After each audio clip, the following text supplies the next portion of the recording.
Como proteger bens e investimentos em caso de divórcio? Meu nome é Vivian Padilha, eu sou advogada especialista no direito de família e hoje vamos falar sobre esse tema tão importante para esclarecer algumas questões que costumam acontecer no momento em que um dos dois pede o divórcio e descobre que precisa partilhar coisas que ele não imaginava que precisava.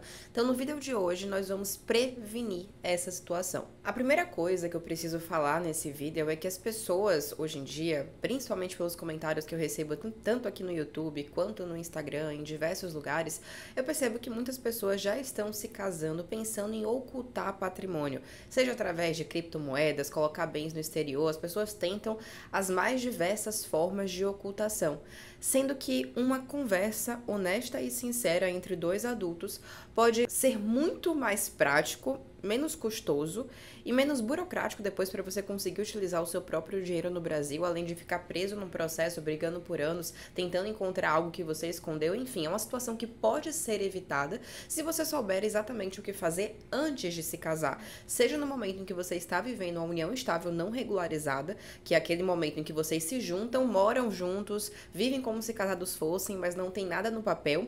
Nesse caso, automaticamente é o regime da comunhão parcial de bens que vai vigorar. Então, tudo que for adquirido durante esse relacionamento é dos dois e vai ser repartido pelos dois. Ou se você já está programando um casamento, tenha a conversa sobre regime de bens. Nas duas situações aqui, é possível regularizar esse relacionamento no contrato de união estável ou no casamento, no pacto antinupcial, para se escolher um ou mais regimes de bens, porque é possível misturar os regimes também. Sempre que atendo clientes aqui no escritório, eu percebo que tem alguns pontos específicos que são os que mais chocam eles quando eu conto. Tem vídeos específicos, inclusive, aqui no canal sobre esses temas, como, por exemplo, um bem financiado. Se você vive numa união estável não regularizada e antes disso, antes de se juntar com essa pessoa, você financiou um bem e existem parcelas sendo pagas ainda, essas parcelas são dos dois. Tudo que for pago, se 50% do imóvel foi pago durante o relacionamento, nessas parcelas, 50% do imóvel vai ser dos dois. A mesma coisa para quem casa na comunhão parcial de bens, é a mesma regra. E as pessoas não sabem disso, porque elas acham que porque foi adquirido, foi financiado antes, que aquilo ali não vai ser dos dois, mas não era 100% seu antes. Durante o relacionamento, outras parcelas foram pagas, então essas parcelas também vão entrar. A mesma coisa com empresas. A empresa foi criada antes do relacionamento, ótimo, ela é só sua. Mas se cotas foram adicionadas ao longo do relacionamento, se você integralizou patrimônio, se você adquiriu mais cotas, isso também vai partilhar. Essa parte que foi adicionada durante o relacionamento também vai partilhar, porque foi um valor que você tinha durante o relacionamento que você tirou e colocou na empresa. Então, é considerado dos dois também. Os investimentos, os investimentos que eu fiz antes de conhecer ela, esses investimentos vão ser partilhados? Não. E a valorização deles também não.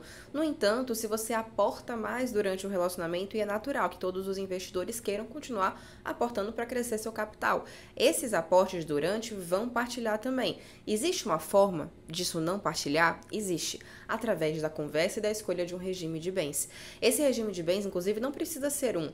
Você não precisa, eu sei que é uma conversa difícil de se ter, você não precisa virar para sua namorada, para sua companheira que vai se casar com você, enfim, para a pessoa que está ao seu lado e dizer, olha, não confio em você, não quero dividir nada, vamos fazer separação de bens, porque de fato é uma coisa difícil de engolir até, principalmente se a pessoa já está há um certo tempo ao seu lado. Mas é possível conversar sobre questões específicas. Olha, vamos fazer o seguinte, tudo que a gente adquirir daqui pra frente é nosso, mas esse bem financiado que eu tinha, eu já comecei ele antes de conhecer. Então esse bem é justo que a gente coloque somente ele na separação de bens, não concorda? E esse bem que você recebeu também, esse bem que você financiou, esse imóvel, esse veículo, os investimentos que você quer fazer ao longo do relacionamento para você ter a sua segurança também, a gente pode colocar em separação, assim como os meus investimentos também em separação. E aí imóveis, carros, o que a gente adquirir vai ser dos dois. Existe essa possibilidade. As empresas, isso eu fiz no meu relacionamento particular, sempre conto isso aqui no canal, e indico que todo mundo faça. Se você vai abrir uma empresa durante o seu relacionamento, ou se você tem a mínima intenção, já convenciona isso. Eventuais empresas abertas durante o relacionamento estão regidas pelo regime da separação convencional de bens, para que essas empresas não se comuniquem, as cotas dessas empresas não se comuniquem, porque o maior pepino que existe processo é quando existe uma empresa envolvida. Aí se arrasta durante muito tempo e pode, inclusive, comprometer o funcionamento dessa empresa. Então, o recado desse vídeo sobre a proteção patrimonial é: a base disso é a conversa e o entendimento sobre a lei. O que se pode ser feito? Eu vou deixar aqui vinculado ao final desse vídeo um vídeo completo sobre todos os regimes de bens para você entender um pouco melhor. Mas o que pode ser feito? Quais são os regimes que a gente pode misturar? Quais são os bens que a gente tem efetivamente hoje, que a gente precisa colocar no papel para ficar tudo organizado nesse momento que a gente está começando uma vida a dois, para a gente começar da maneira certa. O combinado não sai caro. E além disso, tem alguns casos em que o regime da separação obrigatória de bens, a separação legal de bens, da sua mesma coisa, só tem 2 nomes para isso, vai ser imposta por lei. Exemplo, João e Maria estão juntos, só que João não fez ainda o divórcio com Elisângela, a ex dele. Nesse caso, como ele não fez a partilha de bens do relacionamento anterior com Maria, ele não pode escolher um regime, ele tem que casar no regime da separação obrigatória. E qual é o problema disso? Se eles casam, ficam 10, 15 anos juntos nesse regime e não alteram isso logo depois que a situação com Elisângela já se resolveu, que eles podem fazer alteração do regime, muita gente não sabe disso. Se eles não fazem essa alteração, lá na frente, Maria ou João vai ter que pleitear a contribuição direta e indireta que fez ao longo do relacionamento, porque por mais que seja separação obrigatória de bens, se um dos dois comprovar que contribuiu de alguma forma, seja com o dinheiro ou seja com o trabalho invisível de cuidado, geralmente da mulher dentro de uma casa, o juiz pode sim decretar uma partilha que nenhum dos dois nem imaginava que poderia ser feita. Então, mais uma vez, o combinado não sai caro. Separação obrigatória, resolveu a situação, altera o regime de bens, escolhe um regime misto, escolhe um novo regime, comunhão parcial, comunhão universal, mistura.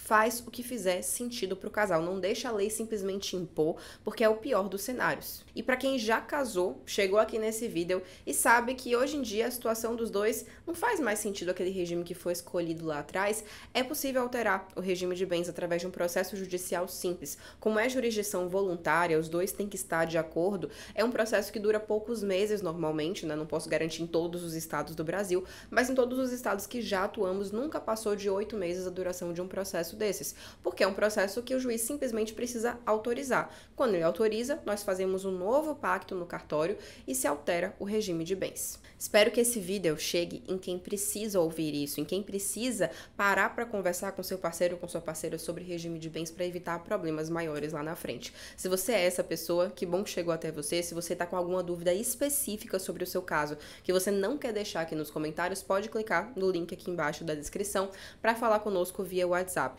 E não esquece de se inscrever aqui no canal, porque toda semana tem vídeo sobre os seus direitos para você.